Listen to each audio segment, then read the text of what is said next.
ಸುಮಾರು ಅಂಗಡಿಗಳು ನೀರಾಗಿ ನಿಂತಿದ್ವು. ಅದನ್ನು ಮನಗಂಡು ಈ ಸಲ ಏನು ಮಾಡ್ತೀವಿ, ಮಳೆಗಾಲಕ್ಕಿಂತ ಪೂರ್ವವಾಗಿ ಅದನ್ನ ವರ್ಕ್ ಚಾಲೂ ಮಾಡುವಂತ ಮಾಡಿದೀವಿ. ಅಲ್ಲಿ ಅಂಗಡಿಕಾರರವರು ಬಹಳ ಸಂತೋಷ ಹೇಳ್ತಾರ, ನೀವು ಮಾಡಿದ ಚಲೋ ಆಯ್ತು. ಹೋಸಲ ಇದರಿಂದ ನಾವು ಬಹಳ ಅನಾಹುತ ಆಗಿದ್ದು, ನಮ್ಮ ಸಾರ್ವಜನಿಕ ಬದುಕು ಬಹಳ ಗಂಭೀರ ಆಗಿತ್ತು ಅನ್ನೋ ಮಾತನ್ನ ಹೇಳಿದ್ರು. ಸೆಕೆಂಡ್, ಇಲ್ಲಿ ಕಂಬ್ರಿಪೇಟೆಗೆ ಬಂದಿದೆ. ಕಂಬ್ರಿಪೇಟೆಗೆ ಒಂದು ತಾವೆಲ್ಲ ನೋಡಿದ್ರಿ, ಅಲ್ಲೇ ಪೊಲಿಟಿಷಿಯನ್ ಏನು ನಾಲಾ ಮೇಲೆ ಕಟ್ಟಿದ್ದಾರೆ. ಅಲ್ಲಿ ನಮ್ದೆಲ್ಲ ಇಲ್ಲಿಂದ ಗಣೇಶಪೇಟೆಯಿಂದ ಬರುವಂಥದ್ದು, ನಮ್ಮ ಲ್ಯಾಮೆಂಟಿಂಗ್ ರೋಡ್ ಬರುವಂಥ ನೀರೆಲ್ಲ ಅಲ್ಲಿ ಬಂದು ಬಾಟಲ್ ನೆಕ್ ಆಗಿದೆ. ಅದನ್ನು ಪೊಲಿಟಿಷಿಯನ್ ಸ್ಥಳಾಂತರ ಮಾಡಿ ಅದನ್ನು ತೆಗಿಬೇಕಂತ ಕ್ರಮ ಈಗ ತೊಗೊಂಡ್ರೆ, ಅಲ್ಲಿ ಬಾಟಲ್ ನೆಕ್ ತೆಗೆದ್ರೆ ಇಡೀ ನೀರೆಲ್ಲ ಇಲ್ಲಿ ನೇಕಾನಗರ ಇಲ್ಲಿ ಎಂಡಿಗೆ ಬರ್ತೈತೆ ಅನ್ನೋದು ಒಂದು ಬರುವಂಥ ಪದ್ಧತಿ ಇದೆ. ಅದಕ್ಕೆ ಈ ನೇಕಾನಗರದಾಗ ಇಲ್ಲಿ ಏನು ಹಳೆ ಪದ್ಧತಿಯನ್ನು ನಮ್ಮ ಬ್ರಿಡ್ಜ್ ಅದ, ಈ ಪೈಪ್ ಹಾಕಿದಂತ ಅದನ್ನು ದೊಡ್ಡದು ಮಾಡಿದ್ರೆ ಅಲ್ಲಿ ಈ ಸದ್ಯದ ಮಟ್ಟಿಗೆ ಅದು ಕ್ಲೀನ್ ಮಾಡಿದ್ರೆ ನೀರು ಹೊರಗೆ ಹೋಗ್ತದೆ. ಅದನ್ನ ಪೈಪ್ಲೈನ್ ಎಲ್ಲ ಅಗಲೀಕರಣ ಮಾಡಿದ್ರೆ ನೀರು ಸರಳವಾಗಿ ಹುಬ್ಳಿ ಸುಮಾರು ಒಂದು 2 ಕೋಟಿ ಮ್ಯಾಗ ನಾವು ಅದನ್ನ ಖರ್ಚು ಮಾಡ್ತಾ ಇದ್ದೀವಿ. 2 ಕೋಟಿ ಮ್ಯಾಗ ಪ್ರತಿ ವರ್ಷನೂ ಖರ್ಚು ಮಾಡ್ತೀರಿ ಸರ್. ಈಗ ಹೂಳು ಎತ್ತದ ಪ್ರತಿ ವರ್ಷನೂ ಪ್ರಾಬ್ಲಮ್ ಇದ್ದೇ ಇರುತ್ತೆ ಸರ್. ಅಲ್ಲ, ಪ್ರತಿ ವರ್ಷ ಹಿಂಗಲ್ಲ, ಶಾಶ್ವತ ಅಂದ್ರೆ ಅನ್ನಕ್ಕೆ ಹೆಂಗಿರುತ್ತಲ್ಲ, ಇದು ಯಾವಾಗಲೂ ಕ್ರಿಯೆ ಇರೋದೇ ಇದೆ.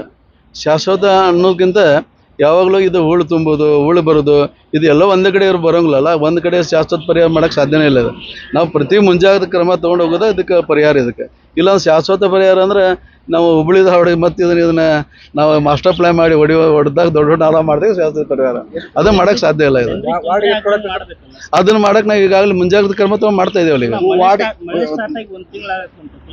ಇಲ್ಲ, ಮಳೆ ಈ ಸಲ ಅಡ್ವಾನ್ಸ್ ಚಲೋ ಆಗ್ಯದ. ಅದಕ್ಕಿಂತ ಮೊದಲ 1 ತಿಂಗಳ ಮೊದಲ ನಾವು ಸ್ಟಾರ್ಟ್ ಮಾಡಿದ್ದೀವಿ, ಟೆಂಡರ್ ಪ್ರೊಸೆಸ್ ಮಾಡಿದ್ವಿ. 25 ಲಕ್ಷ ಅದು ಈ ಪ್ರತಿ ವಾರ್ಡಿಗೆ 25 ಲಕ್ಷ ರೂಪಾಯಿ ತುರ್ತು ನಿಧಿ ಅಂತ ಕೊಟ್ಟಿದ್ದೀವಿ. ಅಂದ್ರೆ ಮಳೆಗಾಲದಾಗ ಯಾರೇ ಸಾರ್ವಜನಿಕ ಬದುಕಿಗೆ ತೊಂದರೆ ಆಗ್ತದೆ, ಯಾವುದೋ ಕೆಲಸ ಇರಲಿ, ಅದನ್ನ ತುರ್ತಾಗಿ ಅದನ್ನ ಸಜೆಷನ್ ಮಾಡಿ ಹೊರಗೆ ತೊಗೊಳ್ಳುವಂಥದ್ದು ಅವರಿಗೆ ಅಧಿಕಾರ ಕೊಟ್ಟಿದ್ದೀವಿ. ವಲಯ ಕಚೇರಿ ಮಟ್ಟದೊಳಗೆ ಅದನ್ನ ಬಗೆಹರಿಸೋಕೆ ಅಧಿಕಾರ ಕೊಟ್ಟಿದ್ದೀವಿ. ಹಿಂಗಾಗಿ ಆ ಪ್ರಾಬ್ಲಮ್ ಕಡಿಮೆ ಆಗ್ತಾವೆ ಅಂತ ನನಗೆ ಆಶಾ ಭಾವನೆ ಅದ. ಬಿಟ್ಟು ಈಗ ರಾಜಕಾಲುವೆಗೆ ಕೆಲಸಕ್ಕೆ 2.5 ಕೋಟಿ ಅಂತ ಸಪ್ರೇಟ್. ಹೌದೌದ್ರಿ, ಹೌದಲ್ಲ. 82 ವಾರ್ಡ್ ಕೂಡ ಇದು ಬೇರೆ ಅದ. ಈಗ ಅಲ್ಲಿ ಹತ್ರ ಆಗಿರ್ಬೋದು, ಮತ್ತು ಗಣೇಶಪೇಟೆ, ಆಮೇಲೆ KRTS ದೊಡ್ಡ ಪ್ರಮಾಣದೊಳಗೆ ನೀರು ನಿಲ್ತಾ ಇದೆ, ನೀರು ಸರಾಗವಾಗಿ ಹೊರಗೆ ಹೋಗ್ತಾ ಇಲ್ಲ.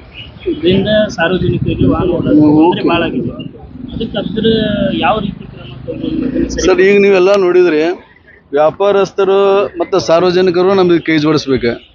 ಅಲ್ಲೆಲ್ಲ ವ್ಯಾಪಾರಸ್ಥರು ಹೇಳಿದ್ರೆ ಈ ಥರ್ಮೋಕೋಲ್ ಅದ್ರಾಗ ಉಗಿಬೇಡ್ದ ಅನ್ನೋ ಕನಿಷ್ಠ ಜ್ಞಾನ ಅವ್ರಿಗೆಲ್ಲ ಇಲ್ಲ. ಅವ್ರಿಗೆ ಹೇಳ್ಬೇಕು, ಇಲ್ಲ ನಮ್ಗೆ ನೀವು ಲಿಫ್ಟ್ ಮಾಡ್ತಾ ಇಲ್ಲ, ಅದಕ್ಕೆ ನಾವು ಹೋಗಿರ್ತೀವಿ ಅಂದ್ರೆ ಮತ್ತೆ ಬೇರೆ ನಮ್ಮ ಗಾಡಿ ಅಲ್ಲೇ ಓಣಿ ಒಳಗೆ ಗಾಡಿ ಹೋಗ್ತದೆ. ಆಮೇಲೆ ಮಾರ್ಕೆಟ್ನಾಗ ಗಾಡಿ ಬೇರೆ, ಅದ್ರ ಬಿಟ್ಟು ಬೇರೆ ಗಾಡಿ ಹೋಗ್ತದೆ. ಅವ್ರು ಏನಾರು ಒಂದು ವ್ಯವಸ್ಥೆ ನನಗೆ ಮಾಡಿಕೊಡಿ ಅಂತ ಹೇಳಿದ್ರೆ ಪಾಲಿಕೆ ಮಾಡ್ಬೋದು. ಅವೈಜ್ಞಾನಿಕವಾಗಿ ತಂದು ಹಾಕಿ ಇನ್ನೊಬ್ಬರ ಬದುಕಿಗೆ, ಹುಬ್ಳಿ ಜನದನಿಗೆ ಅವರ ತೊಂದರೆ ಕೊಡುವಂಥದ್ದು ಕೈ ಬಿಡಬೇಕು. ಅದಕ್ಕೆ ನಾನು ಈಗಾಗಲೇ ಅಧಿಕಾರಿಗಳಿಗೆ ಏನು ಹೇಳಿದ್ದೇನೆ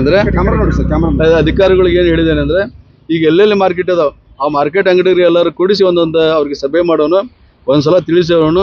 ಅಕಸ್ಮಾತ್ ಮಾಡಲಿಲ್ಲ ಅಂದ್ರೆ ಅವ್ರ ಅಂಗಡಿ ಮುಚ್ಚುವಂಥ ಕೆಲಸ ನೇರವಾಗಿ ಕಠಿಣ ಕ್ರಮ ತಗೊಳ್ಳೋದು ಅಂತ ಈಗಾಗಲೇ ನಾನು ಆಯ್ಕೆ ಕೂಡ ಮಾತಾಡಿದ್ದೀನಿ.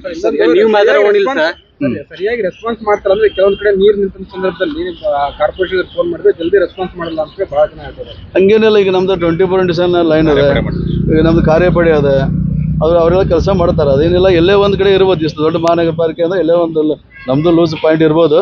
ಆದರೆ ನಮ್ಮ ತಂಡ ಮಾತ್ರ ಈ ಸಮರ್ಥವಾಗಿ ನಿಭಾಯಿಸೋಕೆ ತಂಡ ಮಾಡ್ಕೊಂಡೇ ಕೆಲಸ